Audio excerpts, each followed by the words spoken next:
Okay, good morning, everyone. So today I'll be presenting a topic predicting and analyzing the failures in telecom networks using machine learning. So let's just go through the topics and see what do we have today. So myself, Farooq Sheikh from Sonalake. So I work as a data scientist over here, and a bit more about who we are as a company. So we are a software innovation partner company. So we provide technological expertise, process efficiency, and partnering excellence to all our customers. And today we would be talking about a machine learning solution that we have implemented inside our product, which is Visimetric. So Visimetric basically is a product that mainly caters to the demands of the telecom service providers here in Ireland and other parts of the world. So we bring in all the data, be it from the routers, be it from the telecommunication links, the cells, the base stations, and provide you an easy interface. Uh, so all the data is collected, analyzed, and a nice interface is provided so that the operational team can take actions or corrective measures. So we implement some of the advanced analytics and machine learning methods inside of our product. Some of which are predictions, classification, anomaly detection, optimization, pattern discovery, correlation, and so on. So today we'll be focusing on two of the very interesting use cases that we have recently implemented at Sonalake, and I would be taking you through them, as well as we'll be understanding like in case you want to implement such a situation, such as a use case inside your own organization, or you face a similar kind of problem, how should you be tackling it? So I'll give you the insights that I've gained so far, as well as leave you with few of the important takeaways that you should keep in mind while building such a model. So we'll be going through two use cases, and the first one we will be talking about forecasting the link downtime due to weather. So in the domain of predictive maintenance, there are two aspects. So first one is whether can I predict the event that is going to happen? Can I predict some kind of failure in advance? And the other one is okay, I wasn't able to predict it. Can I take corrective measures and go in the mode of damage limitation? So I know that something is going wrong in my network, or there's something going wrong someplace at some other place. So can I do something to ensure that the damage that it would have caused is limited? So this is what we will be talking about. So the first case study deals with trying to predict the events before happening. I'll take you through one of the example model that I have built. And in the second case, we will be trying to detect anomalies. So that would be the real-time detection of anomalies in the telecommunication networks. So let's, without wasting much time, go ahead and begin the first use case, which was forecasting the uh, transmission link downtime due to weathers up to 7 days in advance. So over here, Ireland, as you know, is a country wherein we have lots of inclement weathers. There are frequent storms. The gust speed is very high. The wind speed is very high. So there is a lot of impact that are caused by the fluctuations in weather, especially on transmission lines. So over here, the aim was to forecast whether a particular link would observe a downtime due to weather conditions. So before we move on to like how did we tackle the problem, when we are presented with such a scenario wherein you are trying to build a machine learning model to solve such kind of problems, uh, like before we even begin of what models should be applicable, or like how can I go about solving this, you need to ask one simple basic questions to ourselves, like can we even apply machine learning to solve this problem? Because not every problem can be solved using machine learning, and that is like if you have a right kind of framework in place to tackle a problem, I think you will be in a much better position to understand how you should go about building the model itself. So before we jump on to building the model and how we did it, we need to ask few of the questions that I've posted over here. So the first question that you need to ask is check the auto correlation within the time series. So if you're dealing with time series, which we were in this case, check if the time series is correlated to itself. By correlation, I mean whether the past events uh, indicates something that is going to happen in future. So autocorrelation is a correlation with itself. So that is the first point which you should keep in mind. If there exists a correlation, then yes, you can. There are approaches in machine learning domain to solve that kind of problem. The second question that you might ask yourself is performing correlation. Check if the correlation exists between the variables that you're dealing with. Because if there doesn't exist a correlation between the variables that you're trying to predict, then it becomes virtually impossible for you to solve any of that kind of problem, and you might end up with unrealistic expectations. So if you see a figure in the on the right hand side of my screen, you can see a correlation matrix that I've plotted, and the correlation values range from -1 to 1. So -1 indicates that two values go in the opposite direction, and 1 would indicate that the two values go in the positive direction. Like, means both the values increase indicates positive correlation. If both the values decrease, there is a negative correlation over that. We'll get into it like in as we proceed further in the presentation. Then the next thing is, don't just rely on correlation, supplement it with predictive power score. So correlation only works well when you have linear relationships between the data. There might exist non-linear relationships which you might not be aware of. So the next step that you might want to do is calculate the predictive power scores, which is nothing but taking two variables, a target variable and a predictor variable, and trying to predict the target variable using just two of the variables. Let's say if I want to forecast like tomorrow's weather and the correlation of the link going down, I would take tomorrow's weather as the target variable, and today and the link's outcome, whether it was down and not, as the target. So you're trying to predict the target using just one variable. So you can know, you fit a decision tree on it and try and predict, like, am I able to predict it with just one variable? So there's a nice library available for predictive power score, and you can make use of that and calculate the predictive power score. The fourth and the last point that you should keep in mind is using EDA, or the exploratory data analysis well, to understand the patterns. So if you see in the graph, it basically shows the average mean squared error in a transmission line, correlated with plotted on the same line, plotted on the same graph with the precipitation over here. And you can see that the pink one is precipitation, and the one in the blue is the average mean squared error. So you can see the spikes coinciding with one another. So this can be a good indicator that yes, precipitation does have some kind of an impact on the average MSE or any KPI that you're trying to predict. So this is the general framework how you should approach, like, even before you go into the next phase of modeling, you should keep this thing in mind. Then there are a couple of points we should, before, like, once we know that, okay, we can build a machine learning models, we need to keep certain things in mind to ensure that the models do not fail. So we did some analysis. We know that machine learning would be able to solve, but so now we have taken care of the first point over here. So, like, ML is not a silver bullet. You cannot solve every problem that exists in the world with machine learning. So that is where you needed the first step. You need to understand whether the problem is actually solvable using machine learning. So we have taken care of that. Good. The second point is correlation is not equal to causation. So we talked about calculating the correlation between the variables.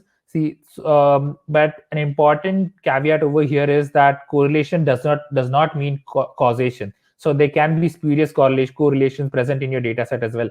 So if you see at the graph that I've plotted over here, it's the correlation between number of babies named Eva and the US house price index. So if you can see, both the graphs are going up in a similar fashion and converging at one point in time.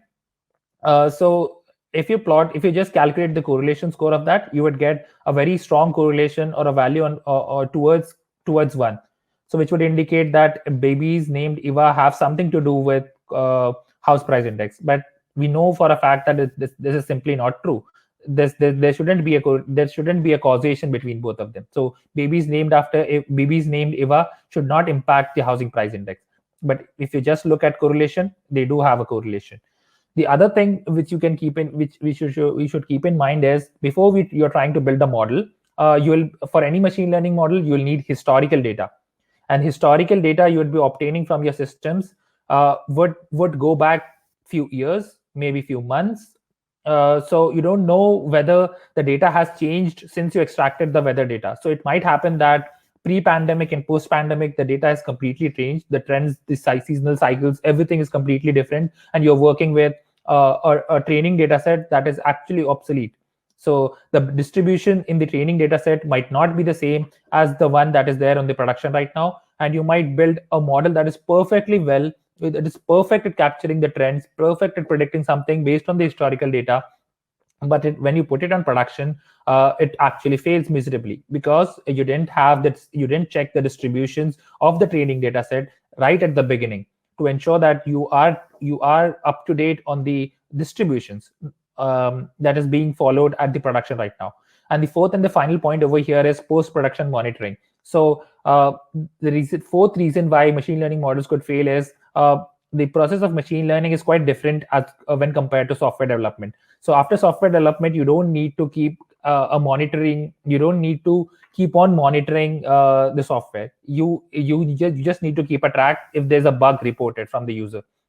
So only that thing must be kept in mind. But the situation with machine learning is quite different.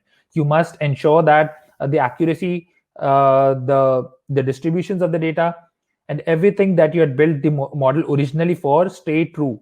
And you have to find out an appropriate period wherein your model needs retraining. So all models degrade over time, and you must keep in mind that you will need retraining. So this is why machine learning models mostly fail. So now that we have understood the basic framework, now let's jump on to the actual modeling process and how are we going to build a machine learning model for this. So for most of the problems that exist in the machine learning domain can be broken down to either a regression problem or a classification problem.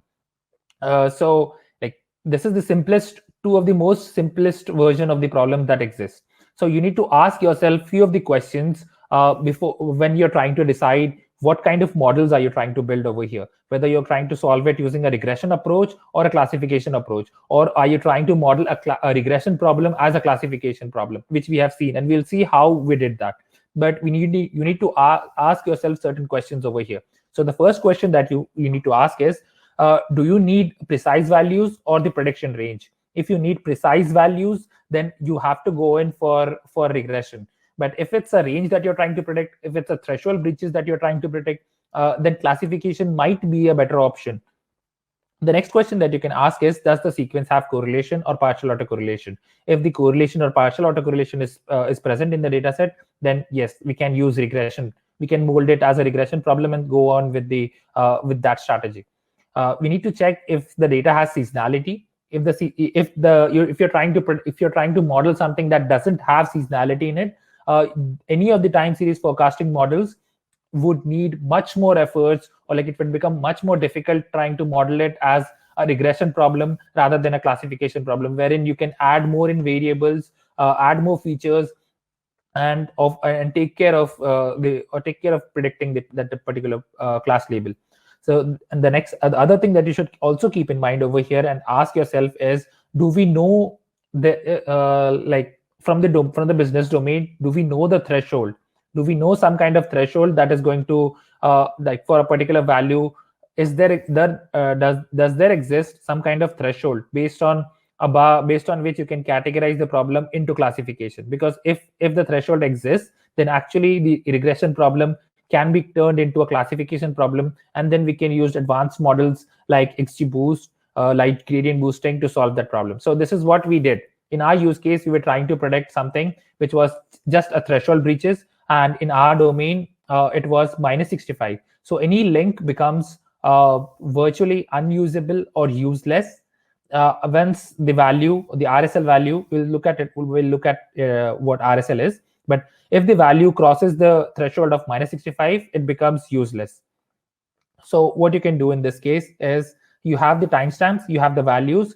What we are doing over here is we are trying to change this from a regression problem to a classification problem. And how we did that? Any value below 65 becomes critical class.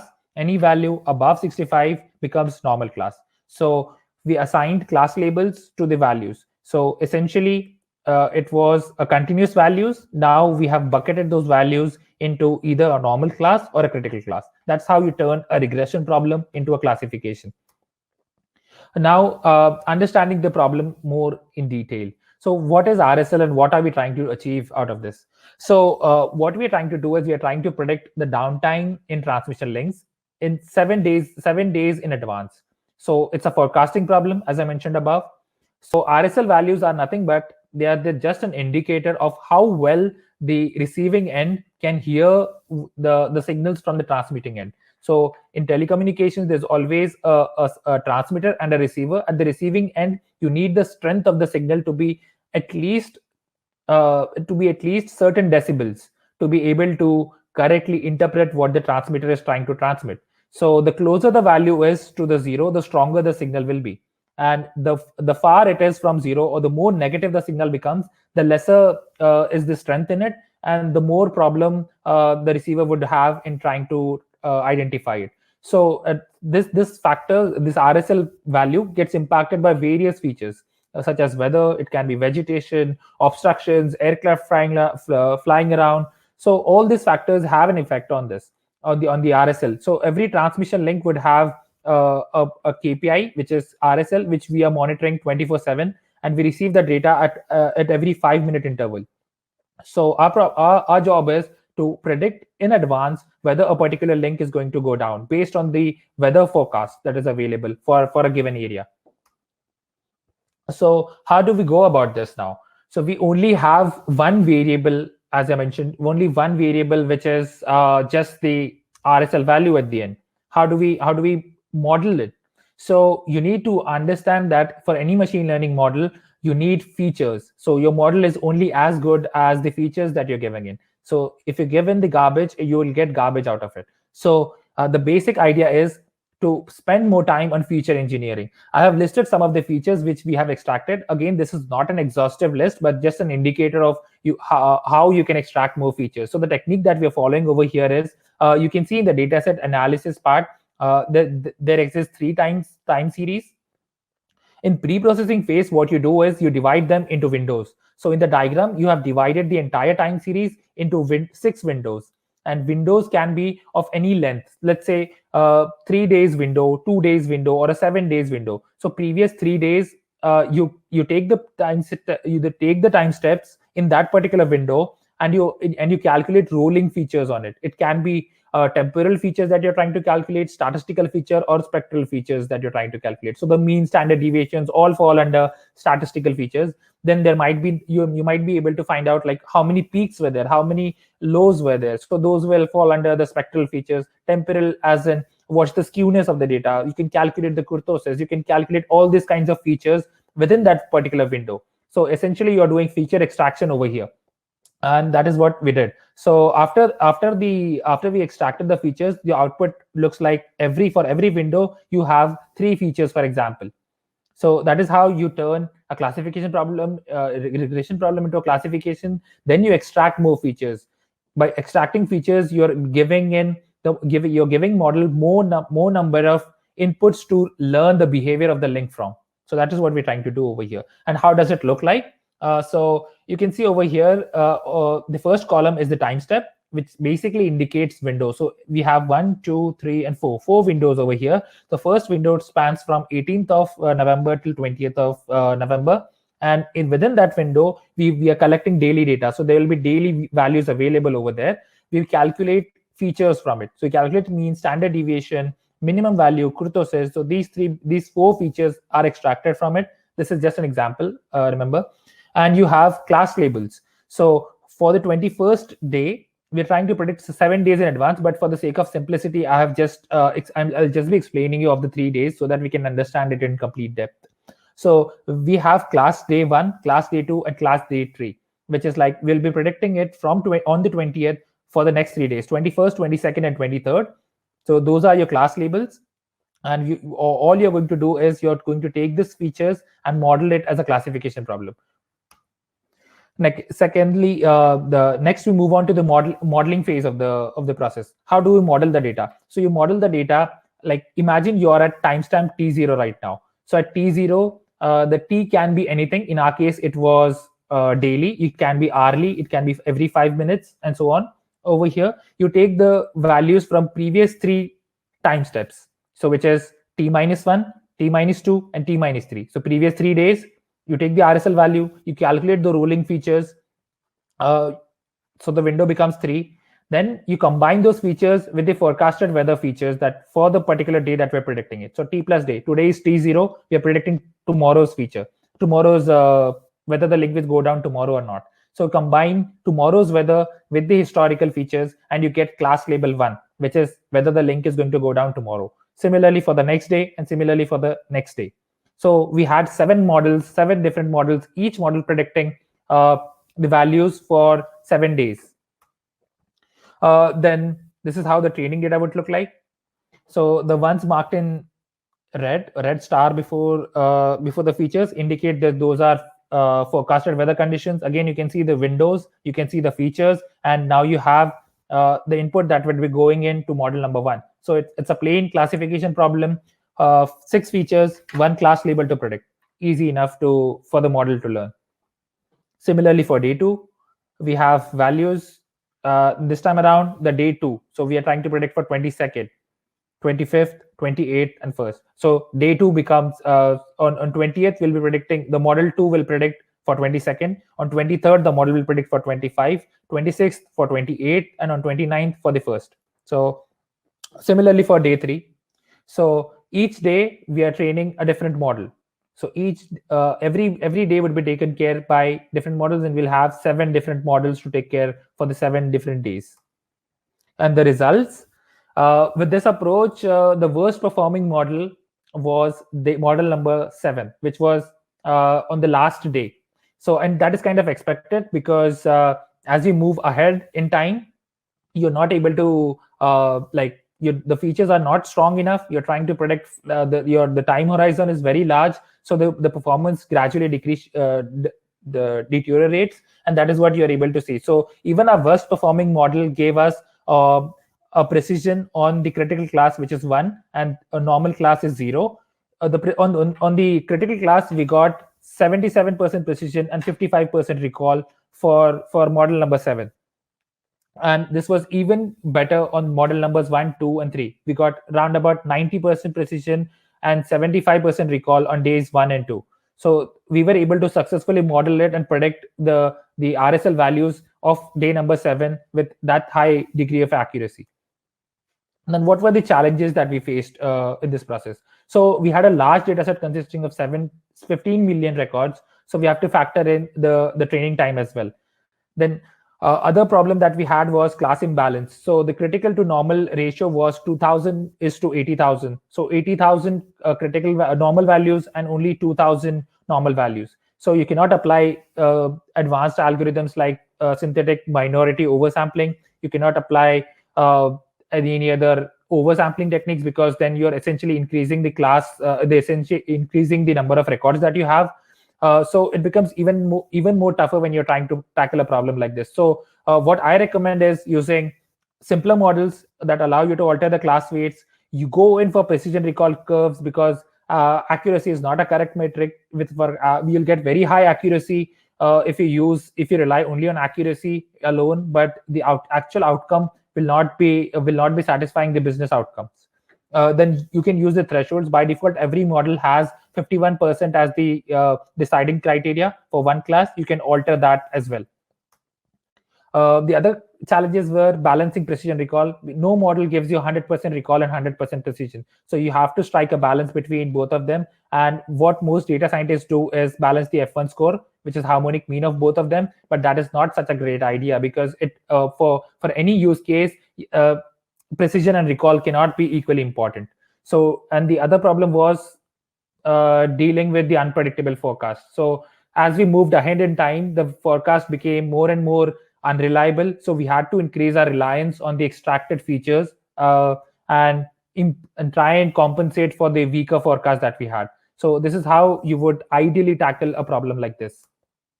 Now moving on to the other use case. So I'm running short on time, so I have to be very quick with this. So we have seen how we can forecast the problems, but now comes the part wherein you're trying to detect the problems in real world, in real time. how are we going to, if you're not able to forecast something, are you able to at least detect it in real time? So this is where the anomaly detection part comes in. So what is an anomaly? So for any time series data, anomaly is nothing but any point or any point in the time series that is away from the normal pattern, so the collective behavior of the entire time series. So every time series would have a seasonal or a cyclic pattern to it, and any point that violates this trend, the seasonality, becomes an anomaly.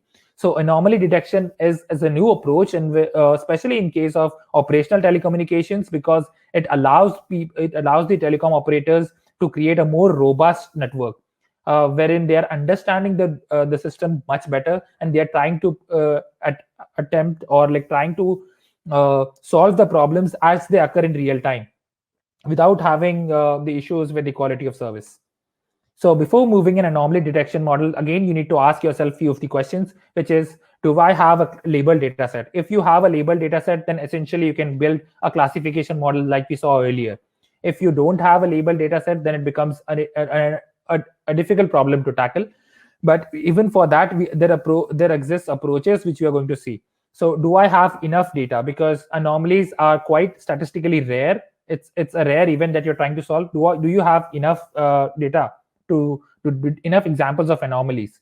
Then the next question would be, what kind of systems are you building it for? Is it something to do with the healthcare systems, wherein the false positive, making an error on false positives can be critical to someone's life, so you have to be wary of them? Or is it a problem in telecoms or any other domain wherein false positives might be acceptable, not to a very high extent, but compared to other sectors? So you have to keep that in mind. Does the system change its behavior frequently? So if it's a dynamic system, you'll have to ensure that you retrain the model quite frequently. And again, the last point over here is, you have to keep in mind that false positives and false negatives will always exist in no matter what system you're trying to build. So you just have to find the appropriate trade-off between both of them, and whichever, like, solve the problems at the end. So how does our anomaly detection models work? We are trying to pre-process the time series in step number 1. So we apply smoothing techniques to remove any obvious outliers, because you don't want to train your model on anomalies. You're trying to model the behavior of the time series when it's perfectly normal. So that's what we do in step number 1. In step number 2, what you try to do is you try to fit a forecasting model on the learned on the time series in order to model the data. So the forecasting model would learn how the time series behaves in time, and it would be able to generate a forecast maybe 2 days in advance, 3 days in advance, by learning the normal behavior of the data. In step 3, what you do is, you have the forecast now, you compare the forecast with the actual values as the values come in. Let's say you have a data stream that comes that gives you the data point after every 5 minutes or 10 minutes. You compare the points with the forecasted value, and then you calculate statistical bands of standard deviations and compare it. How far is it? We will look at that in more detail through the slides. And then finally you flag the anomalies. So any point that doesn't fall into these bands that we calculated in previous step becomes an anomaly. So this is how our approach would look like. In real-time anomaly detection, what you have is, step 1 gives you the raw time series over here. So we take the raw time series, which would look something like this. You can see there are very, very high peaks at some point in time, but we haven't applied any pre-processing yet. So after applying pre-processing and fitting a model, so in step number 2, what we do is we're trying to fit a predictive model on the time series. So what we're trying to do over here, what we're trying to basically we are trying to ensure that the forecasting model learns the normal behavior of the entire time series. So if you can see, there are few peaks, few outliers which the model hasn't learned. And once we have fit the model, we are using Facebook's model, which is Prophet over here, to try and fit it on the time series. So you can see that it hasn't captured the outliers. It has only learned the trends and the seasonalities from the data set, and it is able to fit the data perfectly.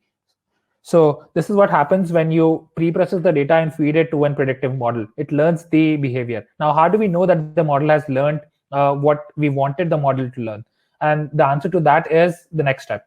You decompose the time series and see what your model has actually learned. So we can see that Facebook gives you an option. The Facebook's profit model gives you an option of decomposing what the model has learned. So you can see the trends. So after February 8, there was a decreasing trend. The model has learned this. The model has learned the impact of holidays. So it was St. Patrick's Day over here in Ireland, and there was a drop of around 25-30% in the traffic.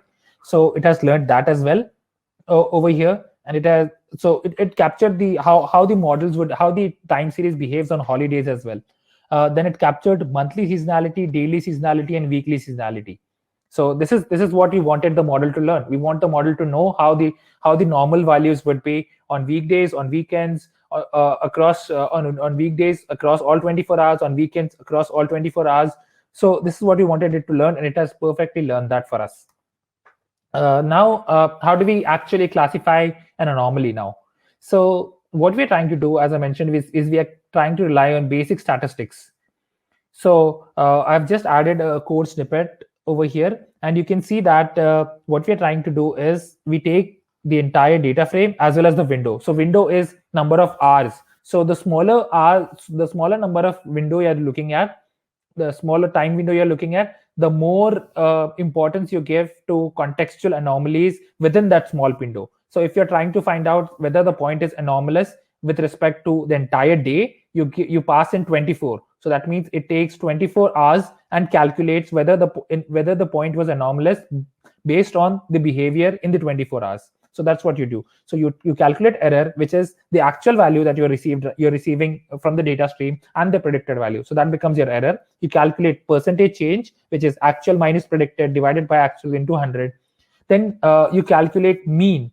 So within that mean, within that window, you calculate the ruling mean. You calculate the ruling standard deviations as well, and you check how far is the current point, the error that you got. How far is it from the mean value? So you check whether it is at 2 standard deviations, whether it is 1 standard deviation, or whether it is 3 standard deviation. So how erroneous is that point that you just received based on the forecast that you had made?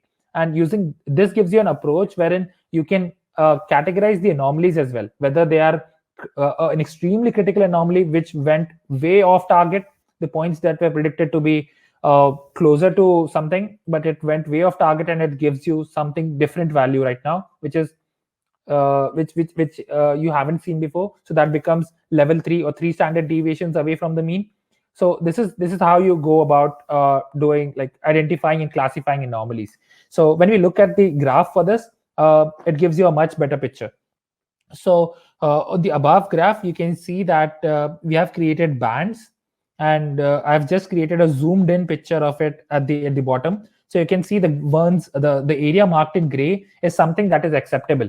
So 3 standard deviations is something that is acceptable to us, and any point that lies above or below this band that we have created automatically becomes an anomaly. So you can see the bands don't stay constant. The model was very, very accurate in trying to predict something that was going to happen at 12 p.m. on 14th of March. So you have a narrower band towards the end over there. So this is how, like, you're trying to calculate a statistical bands, and then you're trying to see how far or how closer is the data point with respect to that. And then the final step, not all anomalies that you might be able to capture would have a significant impact on the business. There might exist some anomalies that are absolutely detrimental to the business, but some anomalies, like for example, when we're trying to predict the values for telecommunication network, for them, the critical values are the ones that are the lower anomalies, wherein the values were expected to be something, but the actual values that they received in real time are actually lower than that. So that means there is some kind of an issue with quality of service.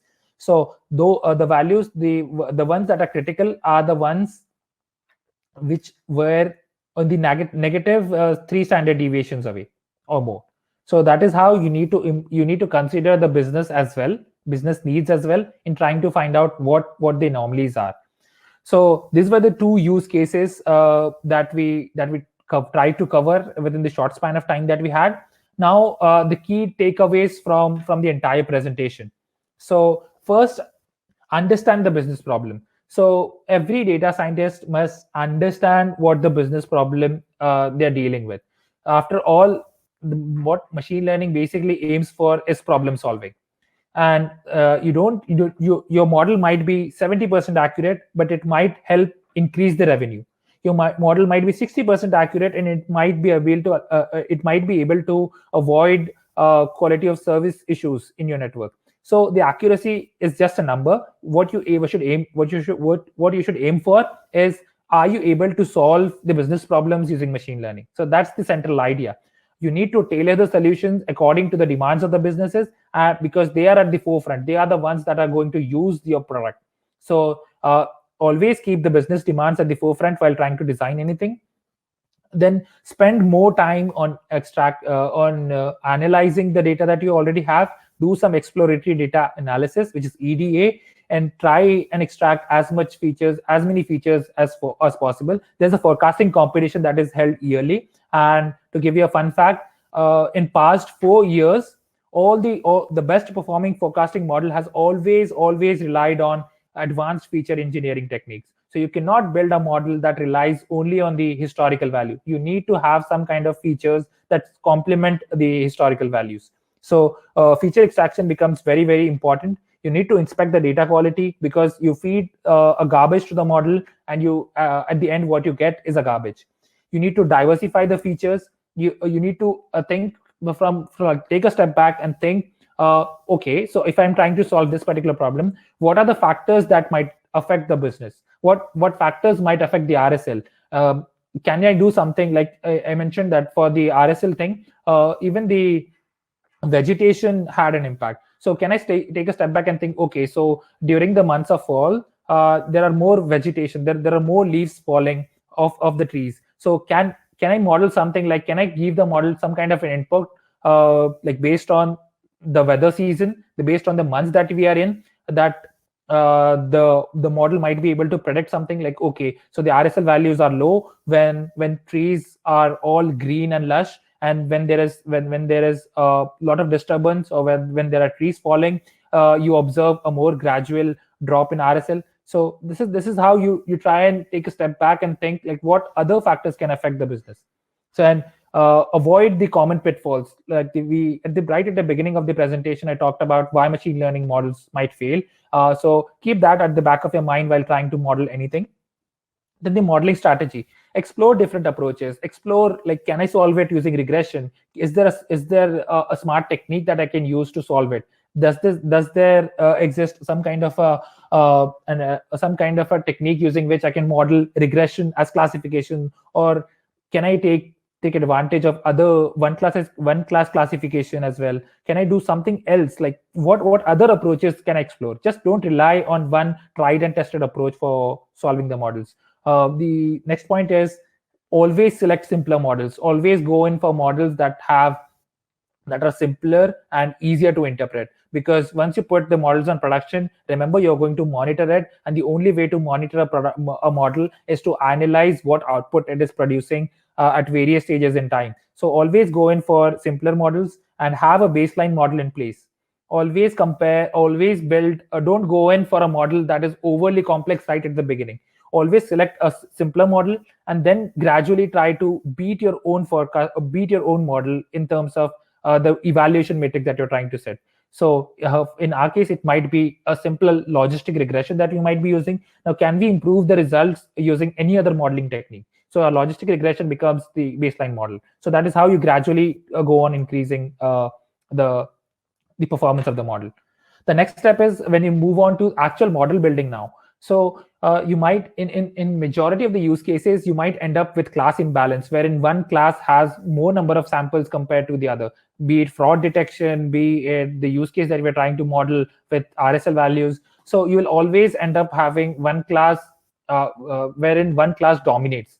So you must use class weights, use thresholds that we talked about, make use of all the advanced techniques, and try and encounter the class imbalance problems. Keep an eye out on that as well.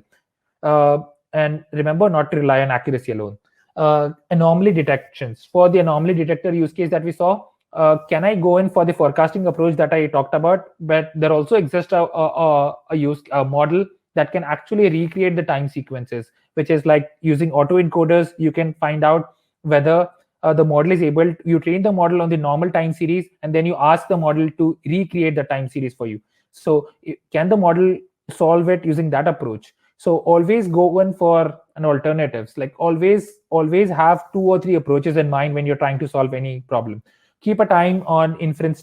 Keep an eye on inference time. Like how long does it take for the model to give you the predicted values? If you're trying to use the model in real time on the production, will you be able to get the predictions in real time?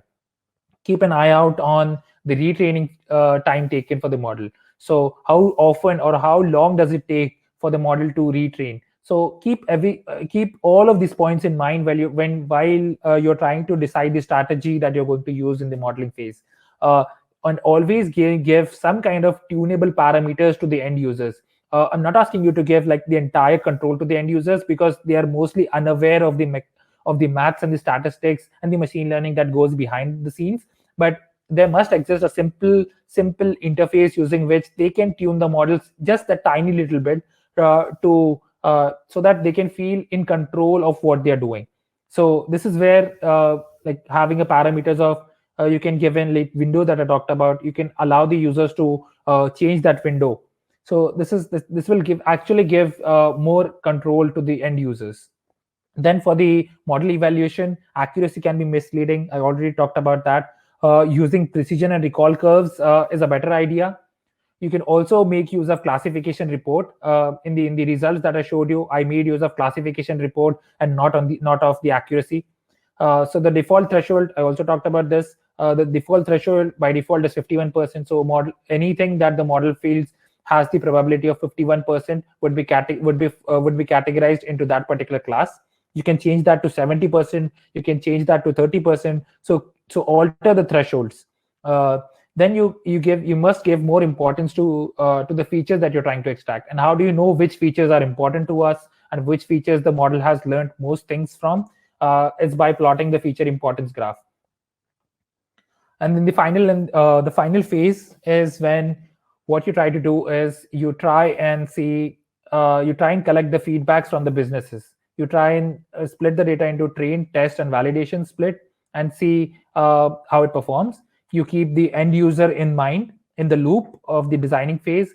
Show the results frequently, get their feedback, and alter the results, alter the modeling phase. And at the end, give control to tune the parameters. That is how you get a robust system that is meeting the demands of the end users. So thank you so much for attending the talk. I hope you learned something new. And if you have any questions, you can put them in the question and answer sessions, or you can send them on my email address. So it's farooq.sheikh@sonalake.com. Thank you so much. So do we have any questions?